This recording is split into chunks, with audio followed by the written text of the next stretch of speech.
Virus expert calls for quicker provision of vaccines after students' flu death.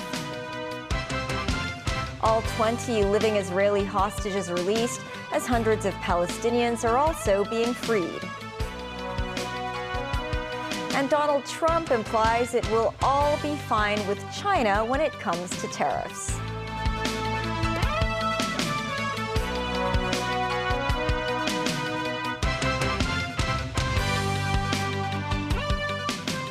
Hello, you're watching TVB News. I'm Melissa Hekalea.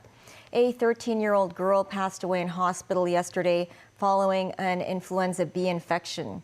An infectious diseases specialist said this season's influenza virus is spreading rapidly and the government should consider liaising with pharmaceutical companies to provide vaccines more quickly. Samantha Lee has the details.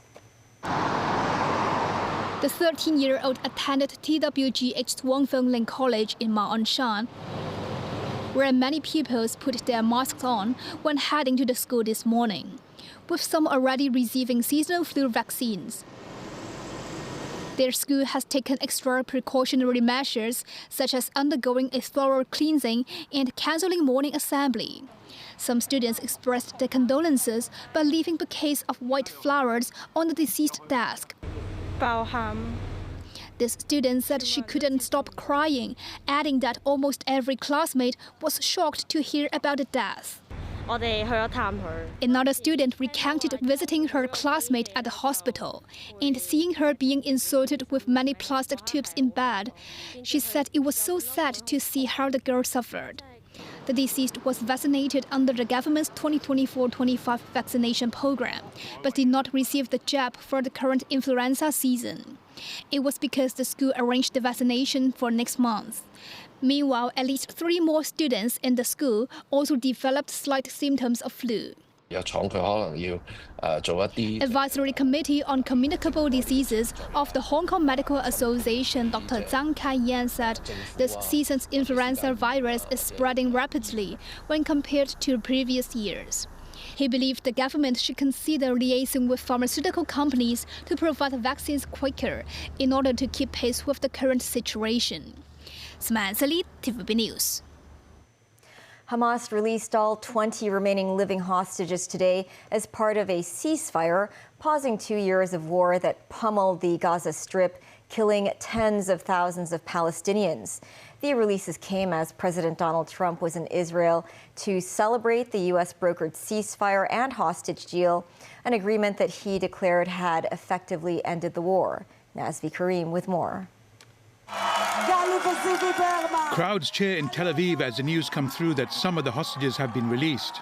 Einav Zangwaka, the mother of Israeli hostages Matan, speaks with her son for the first time in 2 years.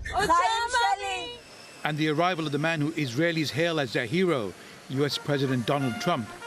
Greeting the man who is being vilified by many Israelis, their own Prime Minister Benjamin Netanyahu, who was roundly booed at a recent rally when his name was mentioned by US envoy Steve Witkoff. One fan riding a Trump-mobile at a Tel Aviv welcoming party. I would like to thank President Trump, Mr. Steve Witkoff, and the entire U.S. administration. You have made history. You have stood beside us, beside our families when we needed it most. Hamas initially released 7 living hostages. By the middle of Monday, all of the 20 living hostages were freed, Hamas keeping up its end of Trump's peace proposal. The returnees were expected to be reunited with their families and undergo medical checks in Israel. The bodies of the remaining 28 dead hostages are also to be handed over as part of the deal, though the timing remained unclear. The Red Cross convoy in Gaza on the way to pick up hostages, and on the way back, likely with hostages inside, crossing the border from Gaza into southern Israel. Unlike previous theatrical releases staged by Hamas, when the hostages displayed affection towards their captors, these captives were being handed over without cameras. They were greeted by Israelis blowing horns and lining the streets waving flags.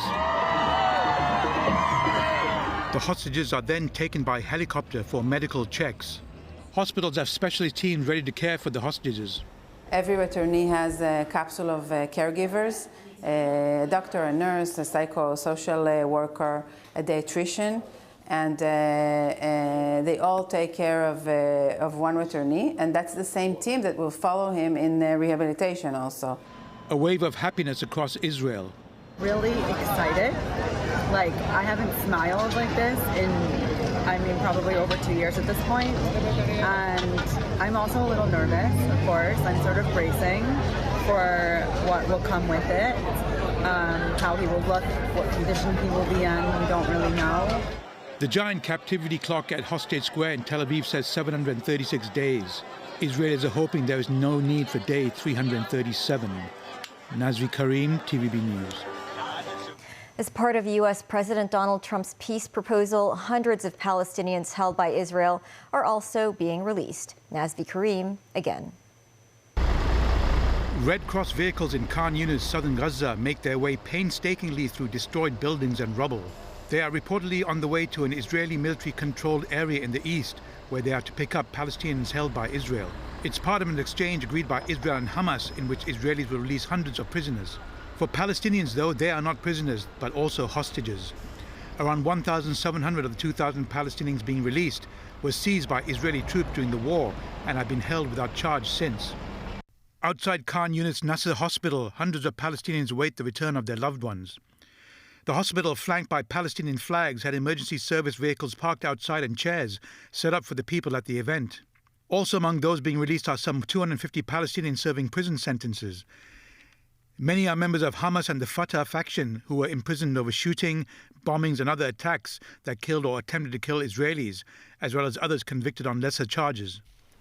Meanwhile, for hundreds of thousands of Palestinians in Gaza, the coming days are about returning to some semblance of normal life. Despite the return of humanitarian aid trucks, the struggle for food continues. While UN officials say that progress is being made, Palestinians say people are climbing aid trucks trying to take supplies. This man says everyone is attacking the aid that comes in. There is nothing we can do. We come to buy goods and we can't deal with the theft and we can't handle all that. Nazri Karim, TVB News. The growth of China's global exports has hit a 6-month high as manufacturers find buyers in markets beyond the U.S., where a tariff deal with Washington remains elusive. Tracy Furness has more.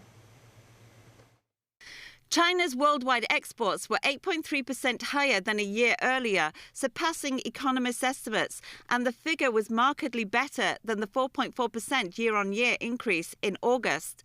Exports to the US, meanwhile, fell 27% in September, as exports to the US have come under pressure from Washington's policies aimed at trying to get manufacturers to shift factories to America.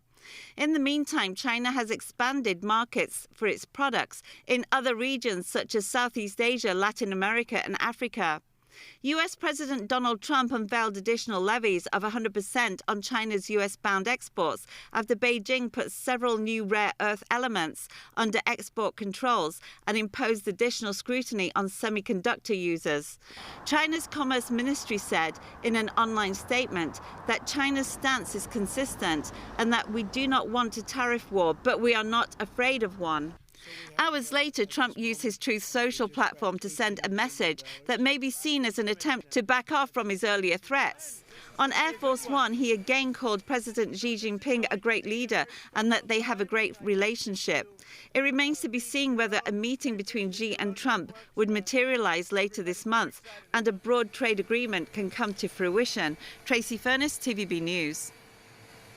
The Global Women's Summit kicks off in Beijing today. President Xi Jinping delivered a keynote speech with 4 proposals to accelerate the process of women's all-around development. He also announced a donation of $10 million to a United Nations body, UN Women. Samantha Lee tells us more. The 2-day summit aims to promote global pursuit of gender equality and women's development. President Xi Jinping attended the event with his wife Peng Liyuan. In Xi's keynote speech, he noted that gender equality has become a consensus across the globe, but is still facing persistent challenges.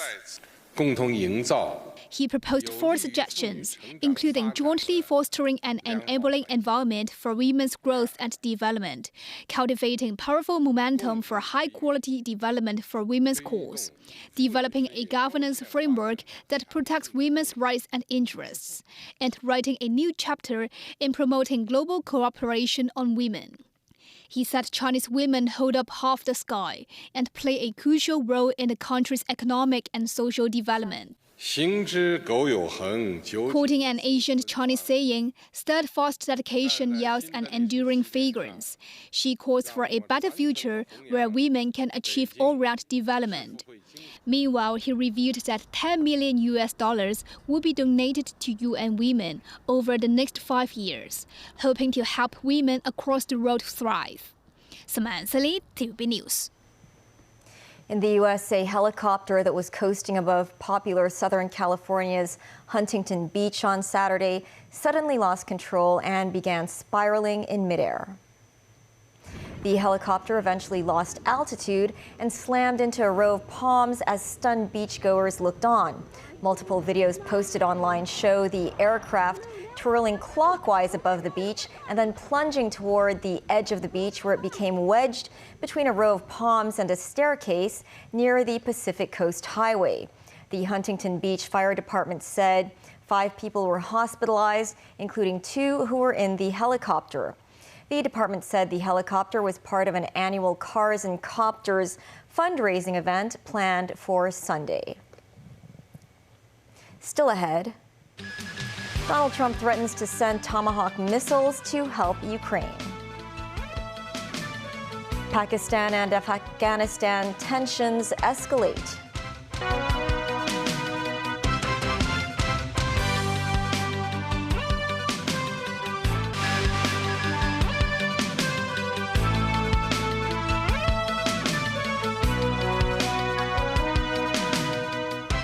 Welcome back.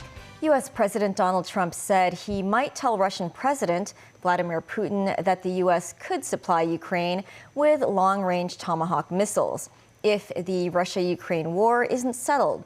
This as Ukrainian President Volodymyr Zelensky confirmed he had a phone call with the U.S. president over strengthening his country's air defense, resilience, and long-range capabilities. Tracy Furness with more. President Trump's warning to Russia came while en route to the Middle East. I might have to speak to Russia, to be honest with you, about Tomahawks. Do they want to have Tomahawks going in their direction? I don't think so. I told that to President Zelensky because Tomahawks are a new step of aggression. I might say, look, if this war's not going to get settled, I'm going to send them Tomahawks. And honestly, Russia does not need that. His comments followed a Russian attack on Ukraine's power grid overnight, part of an ongoing campaign to cripple Ukrainian energy infrastructure before winter. Ukrainian President Zelensky said he had a phone call with the U.S. president where they discussed the Russia attack Friday on Ukraine's power grid that caused blackouts across the country. Putin escalated the situation at the Zaporizhzhia nuclear power plant, and Russia has also made its attack on energy infrastructure more vicious, Zelensky said. Trump in recent weeks has taken a notably tough attack with Putin after the Russian leader declined to engage in direct talks with Zelensky about easing the fighting. Trump's saying on board Air Force One, "I really think Putin would look great if he got this settled. It's not going to be good for him if not."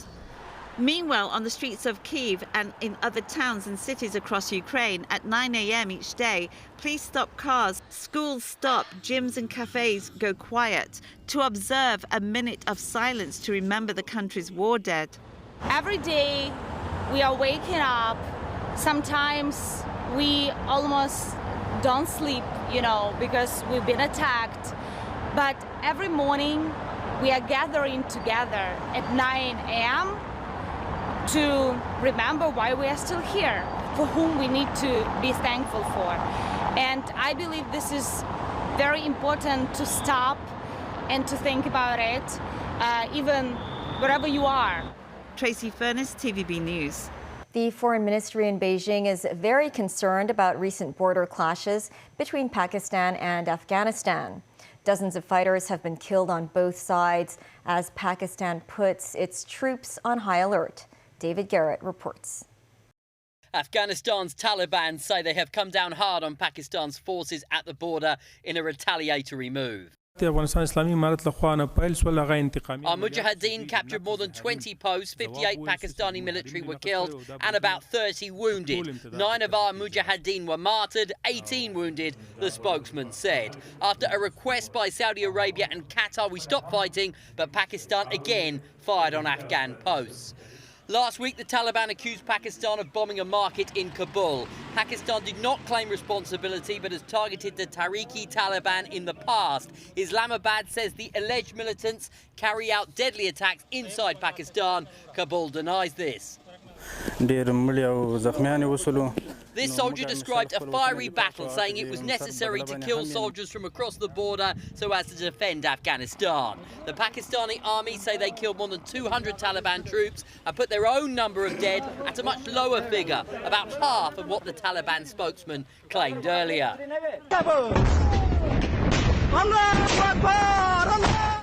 Explosions and fire in the dark, with reports in Afghanistan's border provinces of fighter jets heard overhead. Some border posts have been destroyed, cross-border trade has stopped. China borders both Afghanistan and Pakistan and urged them to exercise restraint. Pursuing economic and social development and jointly combating terrorism serve the fundamental and long-term interests of both sides. China severely hopes that the two countries will keep the overall picture in mind, stay calm and exercise restraint, properly address each other's concerns through dialogue and consultation, avoid escalation of the conflict and jointly keep both countries and wider region peaceful and stable. Beijing says it will play a constructive role as it called for the protection of Chinese citizens and interests. David Garrett, TVB News. The Nobel Memorial Prize in Economics was announced today, and it goes to 3 researchers for explaining innovation-driven economic growth.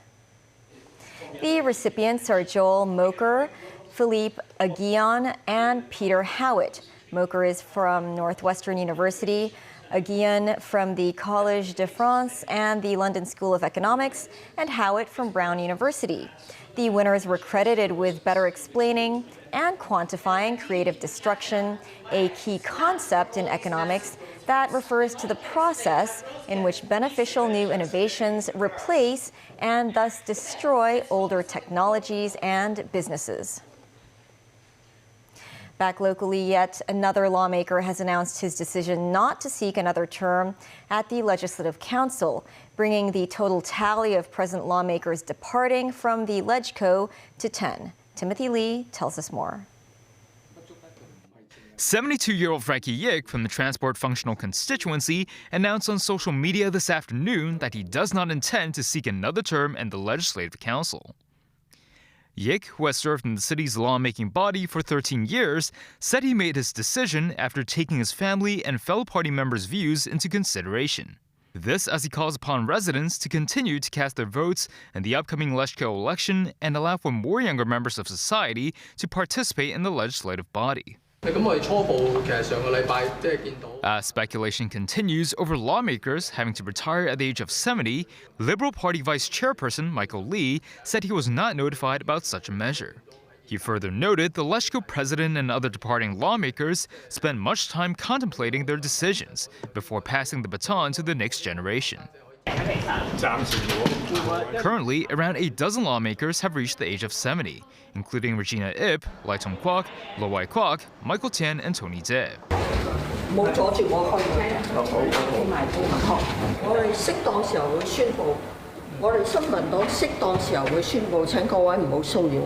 Meanwhile, the nomination period for this year's LegCo general election will start on the 24th of this month. About half of all lawmakers above the age of 70 have already announced their decision not to seek another term, including LegCo President Andrew Leung, Ma Fung-kwok from the Election Committee, and Tommy Chung from the Catering constituency. 4 other lawmakers who have earlier announced their exit include Tik Shi-yoon from the Social Welfare constituency and New Prospects' Gary Zhang. Timothy Lee, TVB News. That's the news. Thanks for watching. Bye for now.